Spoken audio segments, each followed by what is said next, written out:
அன்பு உள்ளங்கள் அனைவருக்கும் வணக்கம். ஏ.பி. ராமன் அவர்கள் எழுதிய விமலா சிறுகதை. வாங்க கதைக்குள்ள போகலாம். சிங்கப்பூர் ஏர்லைன்ஸ் போயிங் விமானம் சிட்னியிலிருந்து புறப்பட தயாராகி கொண்டிருந்தது. அதன் இலக்கு சிங்கப்பூர். பணிப்பெண்கள் பாதுகாப்பு பெல்ட்டுகளை வேகமாக அணிந்து கொள்ளும்படி பயணிகளை துரிதப்படுத்தினர். பயணிகளில் ஒருவர் விமலா. 30 வயது மதிக்கத்தக்க அந்த பெண் அழகானவள்தான். ஆனால் அழகை காட்டிக்கொள்ளும் எந்த அறிகுறிகளும் அவளிடத்தில் இல்லை. ஒரு மேக்கப், ஒரு தலைவாரல், ஏதோ ஒரு வகையான சிங்காரம், இவற்றில் எதுவுமே இல்லை. மாறாக அவள் முகம் இறுக்கமாக இருந்தது. மலர்ச்சியான அவள் முகத்தை மூடி மறைக்கும் ஒரு சஞ்சலம், நிரந்தரமான ஒரு சோகச் சாயல். ஜன்னலுக்கு வெளியிலோ பக்கத்தில் இருந்தவர்களையோ அவள் பார்வையை செலுத்த விரும்பியதாக கூட தெரியவில்லை. 7 ஆண்டுகளுக்கு பின் அவள் சிங்கப்பூர் திரும்புகிறாள். சிங்கப்பூர் அவள் பிறந்த நாடு, வளர்ந்த நாடு. ஏர் ஹோஸ்டஸ் அவளிடம் நீட்டிய கூல்ட்ரிங்க்ஸை கையமர்த்தி வேண்டாம் என சைகை காட்டினாள். கங்காரு ஓடத் துவங்கும் போது பூமியிலிருந்து காலை தூக்கி கிளம்புவது போல விமானம் வானத்தில் தாவியது. அடுத்த 2 மணி நேரம் விமானத்திற்குள் ஒரே பரபரப்பு. பத்திரிகைகள், மதுபானங்கள், குளிரை சமாளிக்க கம்பளி, சாப்பாடு என பயணிகளின் எல்லா தேவைகளும் நிறைவேறி கொண்டிருந்தன. உபசரிப்புக்கு பெயர் போன சிங்கப்பூர் ஏர்லைன்ஸ் ஊழியர்கள் ஓடி ஆடி சிரித்த மலர்ந்த முகத்தோடு கேட்டதையெல்லாம் கொடுப்பதில் பெரும் கவனம் காட்டினர். விமலா எதையும் கேட்கவில்லை, எதையும் சாப்பிடவும் இல்லை. அவள் எண்ணமெல்லாம் சிட்னி பார்பரா மனநோய் இல்லத்தில் பதிந்திருந்தது. அவள் கண்காணிப்பில் இருந்த அந்த இல்லத்தின் ஒவ்வொரு நோயாளியும் விமலாவின் குழந்தைகள், தாயார், உற்றார், உறவினர். சிஸ்டர், ஒரு வாரத்தில் வந்துடுவீங்களா? பிரகாசமான கண்கள், களை கொட்டும் முகம், கடைத்தெடுத்த உருவம். 8 வயது கூட நிரம்பாத பெண் புளோரா கண்ணீர் சுமையோடு கேட்டாள். அந்த தங்கச் சிலைக்கு ஒரே ஒரு குறை, 2 கால்களும் சூம்பி போனவை. அப்பெண் நடக்க, டாய்லெட் போக, உடை மாற்ற, உணவருந்த அத்தனைக்கும் ஊன்றுகோல் விமலாதான். 3 வயதிலிருந்து தன்னிடம் வளரும் புளோராவை பிரியும் பொழுது துக்கங்களை மறைக்கும் மனோதத்துவ பயிற்சிகள் பெற்ற விமலாவே துடிதுடித்து போனாள். புளோரா மட்டுமா? 60 வயது அலெக்சாண்டருக்கு பக்கவாதம், வலது கையும் வலது காலும் செயலிழந்த நிலை, வாய்ப்பேச்சும் கிடையாது. அவருக்கு 4 ஆண்டுகளாக விமலாதான் கொழுக்கொம்பு. கை குழந்தை போல வேலைக்கு அவருக்கு உணவு ஊட்டினால்தான் அவளுக்கு வயிறு நிரம்பும். விமானம் சீரான சத்தத்துடன் மிதந்து கொண்டிருந்தது. விமலா கண் கொட்டாமல் வெறித்த பார்வையுடன் இருந்தாள். 7 ஆண்டு காலத்தில் விமலா சிட்னியில் கற்றது கைமண் அளவல்ல, உலகளவு. விமலாவுக்கு விவரம் தெரிந்த நாளிலிருந்து அன்பு என்பதற்கு அர்த்தமே தெரிந்ததில்லை. அவளை பொறுத்தவரை அன்பு ஒரு பொய்யான வார்த்தையாகத்தான் இருந்தது. அன்பு தேவைக்கு ஏற்றாற் போல பயன்படுத்துகிற தந்திரச் சொல் என்று கூட அவள் நினைத்திருந்தாள். ஆனால் அவளுடைய அந்த 7 ஆண்டுகால சிட்னி வாழ்க்கை அவளுக்கு அன்பின் ஆழமான உணர்வுகளை அழுத்தமாகவே வெளிப்படுத்தியது. மனநோயாளிகள், ஊனமுற்றோர் ஆகியோருக்கு செய்யும் சேவையில், மன சந்தோஷத்தால் இந்த மனித ஜாதியின் எல்லா வேதனைகளையும் மறந்துவிடலாம் என்பதற்கு விமலாவே ஒரு அத்தாட்சியாக இருந்தாள். சிட்னி இல்லத்திற்கு அவள் வந்ததே கிட்டத்தட்ட ஒரு மனநோயாளியாகத்தான். அந்த இல்லத்தின் தலைவி பார்பராவும் அவளின் கணவர் பார்க்கரும் எங்கேயோ இந்திய நகர் ஒன்றின் நடுத்தெருவில் அல்லவா அவளை கண்டெடுத்தனர். அந்நிகழ்ச்சி மட்டும் நடக்காது இருந்திருந்தால் மும்பை சிவப்பு விளக்கு பகுதியில் சிதைந்து சின்னாபின்னப்பட்டிருப்பாள். விமலா சற்று விம்மி தணிந்தாள். விமானத்தில் பிரகாச விளக்குகள் அணைந்தன. விடிவிளக்கு போல் விமானம் முழுவதும் மங்கலான ஒளி பரவியது. பயணிகள் உடம்பை சுருட்டி மடக்கிக் கொண்டு சீட்டிலேயே சாய்ந்து வளைந்து தன்னை முடக்கிக் கொள்ள முற்பட்டனர். விமலாவின் பழைய நினைவுகள் கை கால் நீட்டி புத்துயிர் பெற்றன. அவளுடைய மூடிய கண்களில் காட்சிகள் வரிசை பிடித்தன. சிங்கப்பூரில் வாழ்பவர்களுக்கு வறுமை தெரியாது என்பது யதார்த்தமான உண்மை. காரணம், அங்கே குடும்பத்தார் அனைவரும் உழைத்து பிழைக்கும் வர்க்கம். அதற்கான உந்து சக்தியை தரும் அரசாங்கம் இருக்கிறது. ஆனால் அங்கே உள்ள அத்தனை பேரும் கஷ்டமே அனுபவிக்காதவர்கள் என்று சொல்வதை விமலாவால் ஏற்க முடியாது. வறுமை தெரியாத நாட்டில் பிறந்து வளர்ந்து தனது 20 வயது வரை சொல்ல முடியாத கஷ்டங்களை அணு அணுவாக அனுபவித்தவள் அவள். குடியைத் தவிர வேறு எதையுமே அறியாத ஒரு அப்பா, அடங்கிப் போவதைத் தவிர வேறொன்றும் அறியாத அப்பாவி அம்மா. இவர்களுக்கிடையே உழைந்து உழைந்து புழுங்கி தவித்தவள். அந்த தவிப்பு அடங்க அவளுக்கு 7 ஆண்டுகள் தேவைப்பட்டது. அப்பா என்று ஒருத்தர் இருந்தாலே போதும். அதற்கு ஒரு தனி மவுசுதான். அவன் ஏழையாக இருக்கலாம், அந்தஸ்து இல்லாமல் இருக்கலாம், அசடாக கூட இருக்கலாம். சம்பாதிப்பதை வீட்டுக்கு கொண்டு வந்து குடும்பம் நடத்துபவனாக நிச்சயமாக இருக்க வேண்டும். அப்போதுதான் அவன் கட்டிய அந்த மஞ்சள் கயிற்றுக்கு, அவன் கேட்ட அந்த மங்கள நாதஸ்வர மேலதாளங்களுக்கு ஒரு அர்த்தம் இருக்க முடியும். விமலாவின் அப்பா கந்தசாமி சிறு வயதில், தன் 18 வயதில் நாகப்பட்டினத்தில் ரெஜுலா கப்பல் ஏறியவன். 6 நாள் பயணத்திற்கு பின் குருவிமலை பார்த்து பினாங்கு வந்தவன். வியாதிகளுக்கு பயப்பட்ட வெள்ளைக்காரர்கள் கப்பலில் வரும் டெக் பயணிகளை 3 நாள் குவாண்டரில் வைத்து மருந்து தண்ணீரில் புனித ஸ்தானம் தெரிவித்த பிறகே நாட்டிற்குள் அனுமதித்தனர். அவர்களால் உடலை சுத்தம் செய்ய முடிந்ததை தவிர கந்தசாமியின் உள்ளத்தை சுத்தம் செய்ய முடியவில்லை.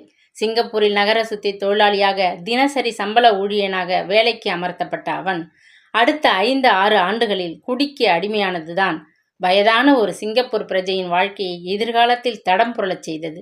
3000 ரூபாய் சம்பளம், சிங்கப்பூர் மாப்பிள்ளை என்ற கவர்ச்சிகளை காட்டி மாயவரத்திலிருந்து சரஸ்வதியை அவனால் சுலபமாக மனைவியாக்கி அழைத்து வர முடிந்தது. அவள் பெயர்தான் சரஸ்வதி. ஆனால் படிப்பு சுத்தமாக கிடையாது. லேபர் குவார்ட்டர்ஸ் ஓர் அறை வீட்டில் அவள் நுழைந்த போது அங்கே அடுக்கி வைக்கப்பட்டிருந்த காலி பீர் பாட்டில்கள் தான் அவளை வரவேற்றன. குடியாரனோடுதான் வாழப்போகிறோம் என்பதை கூட அவள் பெரிதாக நினைத்திருக்க முடியாது. ஆனால் அவன் எப்பொழுதும் குடியோடு மட்டுமே வாழ்பவன் என்பதை அறிந்தபோது கலங்கினாள். அந்த கலங்களிலிருந்து அவள் கடைசி வரை மீளவே இல்லை. காலை மாலை இரவு எந்நேரமும் குடி. சம்பளம் காசு, கடன் காசு, வட்டிக்கு காசு என எப்படியெல்லாமோ புரட்டி அன்றாடம் பாட்டில்கள் திறக்கப்பட்டன. அவனுக்கு யாரிடமும் மதிப்பில்லை. எங்கேயும் சண்டை சச்சரவுகள், முறையான சாப்பாடு தேவையில்லை. ஆனால் அன்றாடம் சாப்பாட்டுக்காக சண்டை. சரஸ்வதியோடு அடி உதை சண்டைகள். தான் பட்டினி கிடந்து புருஷனுக்கு படைத்த உணவுகளை முகத்தில் தூக்கி வீசி எறியும் போக்கு. சரஸ்வதி பொறுமையின் அவதாரமாக காலத்தை ஓட்டினாள். தன்னோடு அந்த வாழ்க்கை தொலையட்டும் என நினைத்த அவள் ஒரு குழந்தை பிறந்து அதுவும் பசியால் தவிர்ப்பதை பார்க்க விரும்பவில்லை. சுய நினைவில்லாத கணவன் அந்த விஷயத்தில் முழு நினைவோடு அவளை அன்றாடம் ஆற தழுவியதை சாபக்கேடாகவே நினைத்தாள். அப்படி ஒரு 10 வருடங்கள் ஓடின.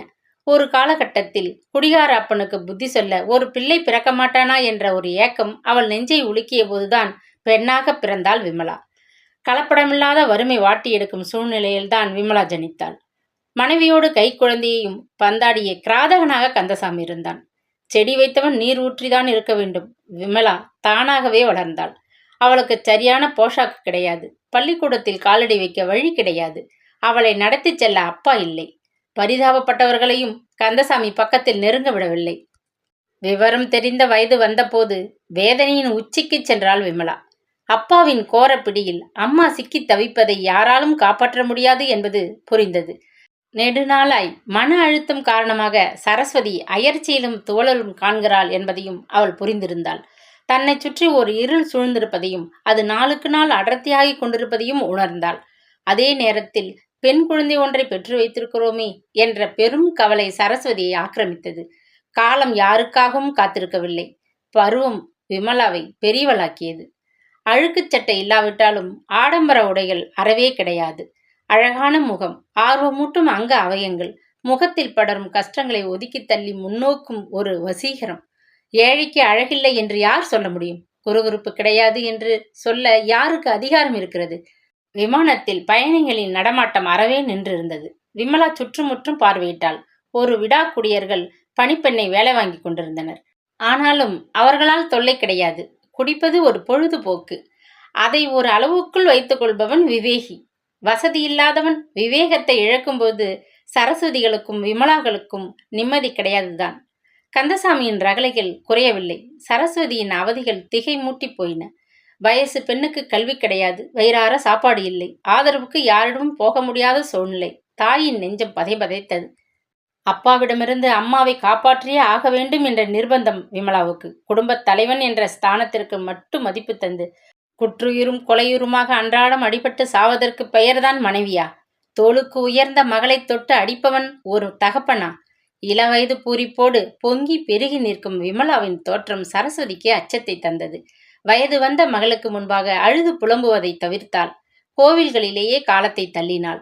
வீரம்மாக்காளியிடமும் மாரியம்மனிடமும் விம்மினாள், விசும்பினாள், வெம்பினாள்.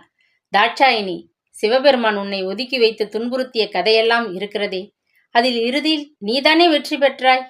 மகாலட்சுமி, உன்னை மார்பிலே சுமக்கும் நாராயணன் உனக்கு இப்படியெல்லாம் கொடுமை கொடுத்திருக்கிறாரா? கடவுளிடம் கஷ்டங்களை சொல்வது மட்டும்தான் மனிதனின் வேலை.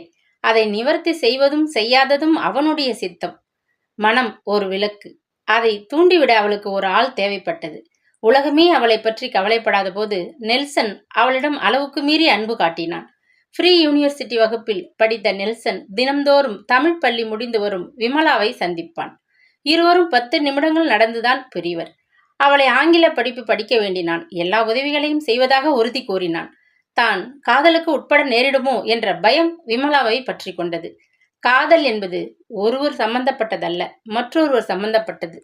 அவளை பொறுத்தவரை இந்த காதல் மதம் சம்பந்தப்பட்டது. நெல்சன் ஒரு கிறிஸ்துவ இளைஞன். இந்த நேரத்தில் தான் நெல்சனை பெற்றோர் மேல் படிப்புக்காக லண்டனுக்கு அனுப்ப முற்பட்டனர். காதலிப்பதை தவிர எனக்கு இனி வழி இல்லை. நீதான் என் காதலி. நான் உன்னை கல்யாணம் செய்து கொள்ளப் போகிறேன். அப்பொழுதுதான் உன்னை நான் காப்பாற்ற முடியும் என்று நெல்சன் கூறியபோது தன் நெஞ்சுக்கு இதம் தந்த நெல்சனும் தன்னை விட்டு விலகப் போவதை உணர்ந்தாள் விமலா. நெல்சன், தம் காதல் நம்மை இன்னும் போதையாக்கவில்லை. உடலெங்கும் இன்ப கிளர்ச்சிகளை தூண்டிவிடவில்லை. உடல் முழுவதும் ஒரு மலர்ச்சியை அனுபவிப்பது என்னவோ உண்மை. ஆனால் என்னால் உனக்கு எந்த கஷ்டமும் வரக்கூடாது. உன் வீட்டின் செல்லப்பிள்ளையாக நீ தொடர்ந்து இருந்தால்தான் நான் மீதமுள்ள காலத்தை நிம்மதியாக கழிக்கலாம். நிதானமாகவும் தெளிவாகவும் விமலா சொன்னாள். இரண்டும் கெட்டான் இளைஞர்களின் காதல் அசட்டுத்தனங்களுக்கு அவன் எப்பொழுதும் இடம் தந்ததில்லை. விமலாவுக்கோ காதலே தேவையில்லை. அவளுக்கு மகிழ்ச்சியான அம்மா தேவை. அடிபட்டு சாகாத அம்மா தேவை. அப்பாவின் அராஜக செயல்களுக்கு ஒரு முடிவு தேவை. நெல்சனின் குடும்பம் ஒரு பாரம்பரிய கிறிஸ்துவ குடும்பம், வசதி உள்ள குடும்பம். விமலாவின் முகத்தை அழகுக்காக அவன் பார்த்ததில்லை. அந்த பார்வையில் ஒரு அன்பு பரிமாற்றத்தை ஏற்படுத்திக் கொள்ள விரும்பினான். மனிதர்கள் எல்லாரும் உயர்ந்தவர்கள் அல்ல. எந்த நேரத்தில் சாதி மதம் என்கிற அடையாள கார்டை கையில் எடுத்துக்கொள்வார்கள். சாதகமாகவோ பாதகமாகவோ தங்களை காட்டிக்கொள்ள அவர்கள் அதை பயன்படுத்த தயங்குவதில்லை. சிங்கப்பூர் ஏர்லைன்ஸ் விமானம் பிறந்த நாட்டுக்கு திரும்பும் மிடுக்குடன் காற்று மண்டலத்தில் தன் மிதவை சவாரியை செய்து கொண்டிருந்தது. விமலாவுக்கு எல்லாமே கனவு போல் காட்சியளித்தது. விமலாவின் வாழ்க்கையை மாற்ற நினைத்தவன் நிச்சயமாக நெல்சன் தான். நெருக்கமான சந்திப்புகள், உருக்கமான பேச்சுக்கள். விமலாவின் துக்கங்களை பற்றி பேசினான். உடல் தொட்டு ஆறுதல் சொன்னான். ஆனால் விமலாவின் துரதிர்ஷ்டம் அவளை துரத்தி துரத்தி அடித்தது. ஒரு நாள் அந்த வீட்டில் எதிர்பாராதது நடந்தது. வழக்கமான சண்டைதான், ஆனால் வழக்கத்திற்கு மாறாக முடிந்தது. குடிகார கணவன் சரஸ்வதியை கீழே தள்ளி முழங்காலை அவள் நெஞ்சில் வைத்து தலைமுடியை இறுக்கி பிடித்து உலுக்கினான். அவள் முகத்தை குத்தி குத்தி இரத்த சிவப்பாக்கினான். விமலா அலறினாள். சரஸ்வதி அழவில்லை. ரத்தம் வழிந்த கண்களுக்கிடையே பார்த்தாள். அதுதான் அவளுடைய கடைசி பார்வை. அம்மா என்று குரல் அடிவயிற்றிலிருந்து வந்தது. கந்தசாமி என்ற ஒரு மிருகம் அவளுக்கு அந்த நிமிடத்தில் விரோதியானது. சி, நீ ஒரு அப்பனா? உனக்கு ஒரு மனைவி தேவையா? உன் முகத்தில் விழிக்கவே மாட்டேன் என்று வெளியேறினாள். மகளே தனக்கு எதிரியாகிவிட்டதை உணர்ந்தான். அவளை தடுத்து நிறுத்த முடியாமல் விக்கித்து நின்றான். அவளுடைய சாட்சி ஒன்றே போதும் அவனை உள்ளே தள்ள. கடந்த 30 ஆண்டு காலமாக எந்த தொடர்பும் இன்றி இருந்த ஒன்றுவிட்டு சகோதரன் செல்வராஜின் நினைவு கந்தசாமிக்கு வந்தது. அதே நேரத்தில் வேறு வழியின்றி விமலாவே சித்தப்பா செல்வராஜ் வீட்டுக்கு சென்று அடைக்கலம் புகுந்தாள். அவளுக்கு அந்த நேரத்தில் வேறு போக்கிடம் தெரியவில்லை. மாதர் சாசனம், பெண் உரிமை என்றெல்லாம் வக்காலத்து வாங்கும் சட்டதிட்டங்களுக்கிடையே ஒரு ஆண் சில வினாடி நேரத்தில் ஒரு பெண்ணை அடித்து கொள்ள முடிகிறது, துன்புறுத்த இயலுகிறது. அந்த துன்புறுத்தலுக்காக ஒரு கல்யாணம், ஒரு குடித்தனம், பிள்ளை குட்டிகள். அந்த பிள்ளை குட்டிகளுக்காக கடைசி வரை உயிரோடு இருந்து கொண்டே செத்து மடியும் பெண். அம்மாவோ மகளோ பாட்டியோ பேத்தியோ எல்லோருக்கும் இது பொது விதியாகிவிட்டது. இந்த ஆண் பிள்ளைகள் பெரும்பாலோர் அயோக்கியர்கள். ராமாயண ராமனை ஏகபத்தினி விரதன் என்று கொண்டாடுபவர்கள். லட்சக்கணக்கான மனைவியோடு வாழ்ந்த தசரதன் தலையில் ஒரு சிறிய குட்டு கூட குட்டமாட்டார்கள். அவர்களுக்கென்று ஒரு நியாயம். விமலாவுக்கு வாழ்வு கசந்தது. சுகமான சிங்கப்பூர் அவளுக்கு வேப்பங்காயாயிற்று. யாரையும் பார்க்கக்கூடாது, எங்கேயாவது போய்விட வேண்டும். எங்கே போவது? அவளை வருந்தி அழைக்க யாரு இருக்கிறார்கள்? நெல்சனும் லண்டன் போய்விட்டான். கடைசி வரை அவனையும் நெருங்க விடவில்லை. இக்கதையின் முடிவு நாளை தொடரும்.